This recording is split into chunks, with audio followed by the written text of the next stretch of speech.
વડોદરાના ગંભીરા બ્રિજ દુર્ઘટનામાં મૃત્યુ આંક 20નો થઈ ગયો છે। બ્રિજના ગટર નીચેથી વધુ એક મૃતદેહ મળી આવ્યો છે।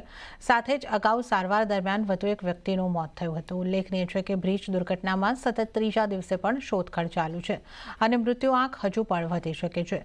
બ્રિજ દુર્ઘટનાની તપાસ માટે તંત્રની 5 અધિકારી અને એક ખાનગી નિષ્ણાતની ટીમ સ્થળ પર તપાસ કરી રહી છે। માર્ગ અને મકાન વિભાગના 5 ઉચ્ચ અધિકારીઓ તેમજ એક ખાનગી બ્રિજ નિષ્ણાતને તપાસ માટે ઘટના સ્થળે તૈનાત કર્યા છે। આ તપાસ ટીમ બ્રિજના તૂટેલા ભાગનું સ્થળ ઉપર વિઝ્યુઅલ ઇન્સ્પેક્શન કરશે તેમજ બ્રિજના સ્ટ્રક્ચરલ કમ્પોનન્ટ, ફાઉન્ડેશન અને મટીરીયલ ક્વોલિટી અંગે વિગતવાર સમીક્ષા પણ કરશે।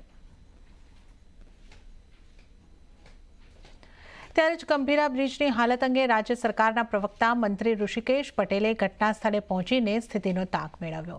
સ્થળ ઉપર કલેક્ટર સહિત પાત્રાના ધારાસભ્ય પણ હાજર રહ્યા અને મંત્રીએ તાત્કાલિક સમીક્ષા કરીને જરૂરિયાત મુજબ પગલાં લેવાની ખાતરી આપી।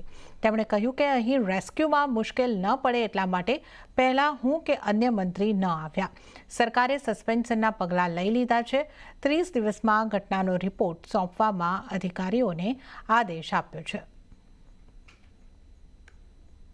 મંત્રી કે કોઈ વીઆઈપી આવે એટલે વ્યવસ્થા અને ઘણા બધા પ્રશ્નો થતા હોય છે, એટલે સ્વાભાવિક એક વખત અમે સતત વહીવટીતંત્રના સંપર્કમાં હતા અને આજે સમાચાર જે મળ્યા અને ગઈકાલથી અમે સતત પ્રતિ કલાક અહીંના સમાચાર લેતા હતા। એટલે લાગ્યું શરૂઆતનો જે પ્રાથમિક તબક્કો અને પ્રાથમિક અહેવાલ છે એ પ્રમાણે પેડેસ્ટલ અને આર્ટિક્યુલેશન એ ક્રશ થવાના કારણે એ આખું જે કહેવાય સ્લાઇડ થયું છે। કેટલાક કારણોસર અને જે વાઇબ્રેશન ધ્રુજારીનો જે રિપોર્ટ હતો એ પણ 2025માં એ નોંધ્યો હતો, પરંતુ આજે તમે સસ્પેન્શન જોઈ રહ્યા છો એટલે ક્યાંક જે અધિકારીઓની ચૂક થઈ છે એ અધિકારીઓની ચૂકના કારણે પ્રાથમિક તબક્કે જે આપણને અહેવાલ મળ્યો છે એ અહેવાલના આધારે તાત્કાલિક સસ્પેન્ડ કર્યા છે અને લગભગ 30 દિવસની અંદર આખી તપાસ પૂરી થઈ। તો આરોગ્ય મંત્રી ઋષિકેશ પટેલે હોસ્પિટલની પણ મુલાકાત લીધી અને ત્યાં તેમણે દર્દીઓ સાથે મુલાકાત કરી અને તેમના સ્વાસ્થ્યની જાણકારી લીધી અને તેમણે માહિતી આપી કે હવે ત્રણેય દર્દીઓની હાલત સ્થિર છે। એકંદરે ત્રણ અત્યારે સ્ટેબલ છે।